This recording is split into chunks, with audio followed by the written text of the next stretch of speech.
Om Swastiastu. Yang terhormat Ibu Niluh Purnamaswari Pranuwanti, SAG, MPD, selaku dosen pengampu mata kuliah Darsana, dan teman-teman yang saya banggakan. Di video kali ini, saya dan rekan saya akan memaparkan materi mengenai Carwaka Darsana. Sebelumnya, izinkan saya memperkenalkan diri. Saya Putu Apriliana Savitri Dewi dengan NIM akhir 08 sebagai pemateri pertama, dan rekan saya Putu Odiana Putra dengan NIM akhir 21 sebagai pemateri kedua. Langsung saja ke materi. Yang pertama ada pengertian dari Carwaka.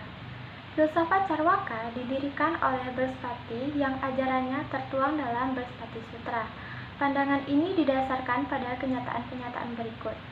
Beberapa buah pujian-pujian Weda yang secara tradisi dilukiskan Brihaspati sebagai putra Loka ditandai oleh semangat revolusi dan kebebasan berpikir. Sumber sastra aliran Carwaka adalah Brihaspati Sutra. Ada dijelaskan mengenai pembebasan, di mana dalam pembebasan itu berarti pembebasan sepenuhnya dari segala penderitaan, hanya berarti kematian. Maranam eva apargapa Brihaspati Sutra. Secara etimologi, kata Carwaka sendiri berasal dari kata caru yang berarti manis dan vak yang berarti ajaran. Jadi, Carwaka berarti kata-kata yang manis. Yang pertama, dunia terbentuk dari 4 unsur. Dengan menganggap sifat-sifat dari dunia material, kebanyakan para pemikir India lain berpendapat bahwa dunia tersusun atas 5 unsur atau panca mahabhuta, yaitu ether atau akasa, udara atau bayu, api atau agni, air atau apah, dan tanah atau pertiwi. Tapi kaum Carwaka menolak anggapan tersebut karena unsur ether keberadaannya tidak dapat dirasakan. Mereka menganggap bahwa dunia material ini hanya tersusun atas 4 unsur saja, yaitu udara, api, air, dan tanah, yang semuanya dapat dirasakan. Bukan hanya objek-objek mati saja, tetapi organisme hidup seperti tumbuh-tumbuhan dan binatang, semuanya tersusun dari 4 unsur yang berkombinasi sehingga mereka dapat hidup dan yang nantinya terurai kembali ketika mati. Selanjutnya, yang kedua ada inti aliran Carwaka. Filsafat Carwaka menolak otoritas Weda, kemudian mengungkap ketidakkonsistenan ketika di satu kesempatan ajaran Weda mengajak umat menghindari kekerasan, tapi di sisi lain mengorbankan binatang untuk mencapai kemuliaan.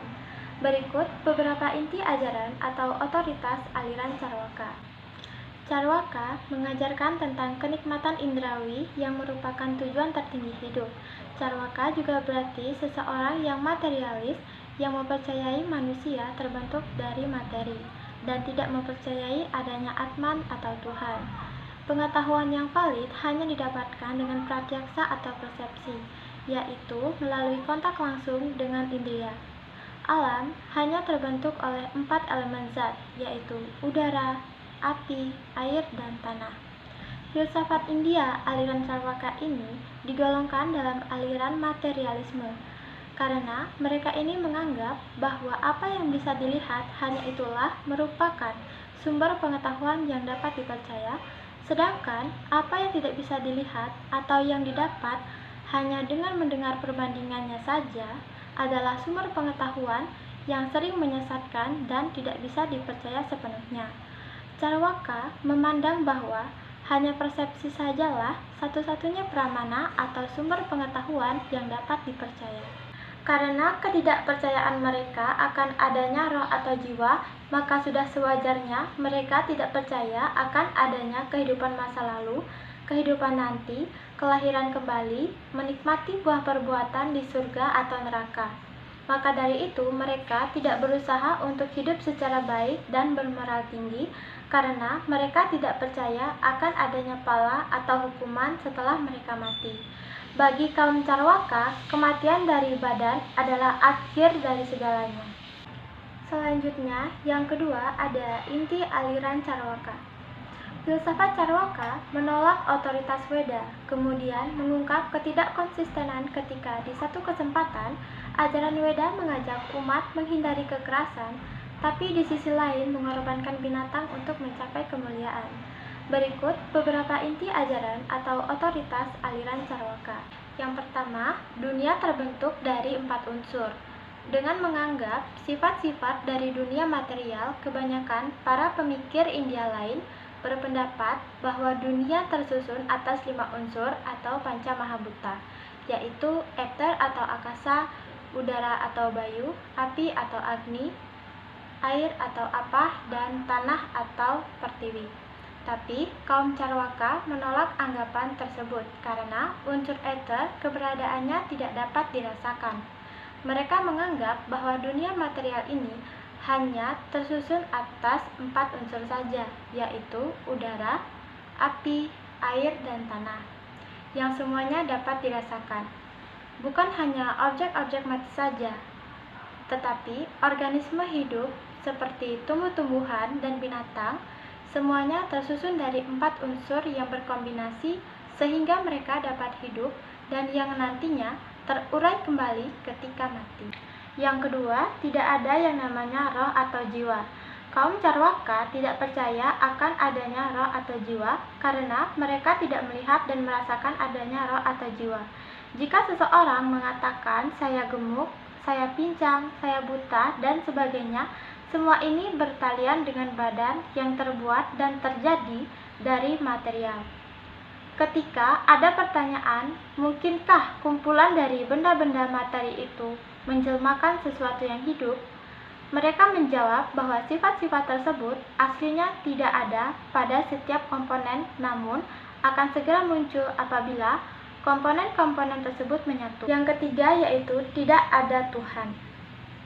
Tuhan yang keberadaannya tidak dapat dipersepsikan tak jauh berbeda dengan keberadaan roh atau jiwa tadi. Kaum Carwaka menyatakan bahwa unsur-unsur material itu sendiri telah memiliki sifat-sifat yang pasti atau swabhawa, bahwa dengan sifat dan hukum-hukum pembawaannya sendiri, mereka bergabung bersama untuk membentuk dunia ini, serta tidak memerlukan tangan Tuhan. Tidak ada bukti bahwa objek-objek dunia merupakan hasil dari rencana apapun. Mereka dapat menjelaskan lebih rasional sebagai hasil secara kebetulan dari unsur-unsur tersebut. Jelas di sini bahwa kaum Carwaka lebih condong pada ateisme.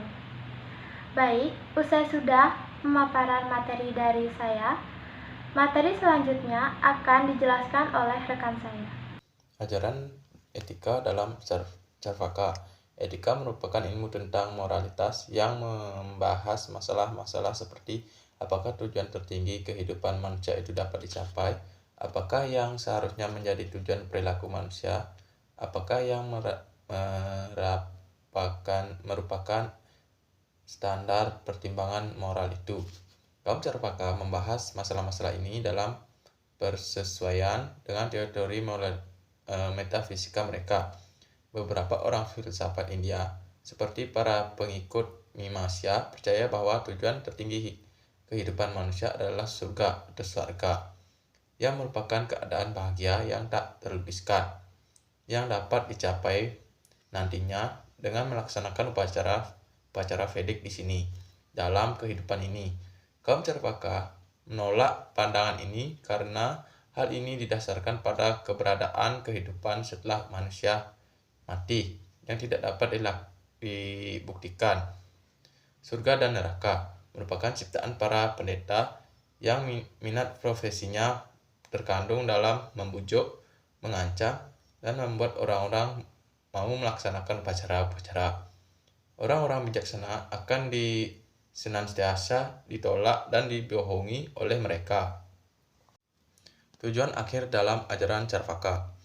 Beberapa aliran filsafat India, umpama Mimamsa, percaya bahwa tujuan tertinggi dari manusia adalah mencapai surga, yaitu tempat yang serba suka yang bisa dicapai dengan upacara menurut ajaran Veda. Tapi orang-orang Carvaka menolak teori ini karena Mimamsa itu tidak bisa membuktikan adanya hidup setelah mati. Surga dan neraka itu hanyalah buatan para pendeta untuk memaksa agar rakyat melaksanakan upacara-upacara. Untuk pendapat memaksa ini tidak diakui kebenarannya oleh aliran filsafat lainnya, karena mereka percaya bahwa tujuan hidup tertinggi adalah moksa, yaitu mendapat tempat di mana semua penderitaan-penderitaan menjadi sirna atau hilang. Tetapi golongan Carvaka menentang pendapat ini, karena moksa berarti terlepasnya jiwa dari belenggu lingkaran lahir dan mati atau inkarnasi. Sedangkan Carvaka tidak percaya akan adanya jiwa itu sendiri, sehingga tidak percaya juga akan adanya moksa. Carvaka percaya sedih dan senang itu tiada dipisahkan, tetapi ada ketololan belaka bila kita membuang semua itu karena takut akan kesedihan. Mereka percaya bahwa hidup mereka adalah untuk hari ini belaka. Menurut tanggapan Carvaka, tujuan hidup utama atau tujuan tertinggi dari hidup kita ini adalah kesenangan. Menurut ini tujuan hidup kaum Carvaka hanyalah kama belaka, sedangkan arta hanya merupakan sesuatu alat untuk kama, atau kekayaan hanyalah alat untuk mencapai kesenangan. Golongan kaum Carvaka ini ada dua, yaitu golongan Durta dan Suksita. Yang pertama, Durta artinya licik, tak terpelajar. Durta Carvaka yang menganggap bahwa arta dan dharma itu semata-mata untuk kama. Vatsyayana mengajarkan bahwa ketiga-tiganya itu harus berkembang dengan harmonis. Ia menganggap kesenangan manusia tanpa seni adalah kesenangan ala binatang. Vatsyayana hidup dalam abad 1. Masjid dan Kama Sutra ialah kumpulan dari buku dan tulisan-tulisan dari masa sebelumnya. Aliran filsafat Carvaka punah setelah tahun 1400. Yang kedua adalah Suksita, artinya terpelajar, di mana Carvaka mencapai kesenangan itu dengan mempelajari kesenian dan lain-lain. Sebagainya, 46 macam cabangnya. Salah seorang pengikut Sita Carvaka ini adalah Vatsyayana yang mengarang Kama Sutra, yaitu ilmu percintaan yang mengajarkan di samping rasa dan tingkah laku, cinta juga filsafat cinta. Nah, usai sudah presentasi dari kelompok kami mohon maaf bila ada kesalahan-kesalahan kata. Saya ucapkan terima kasih atas perhatiannya. Saya tutup dengan Parama Santi.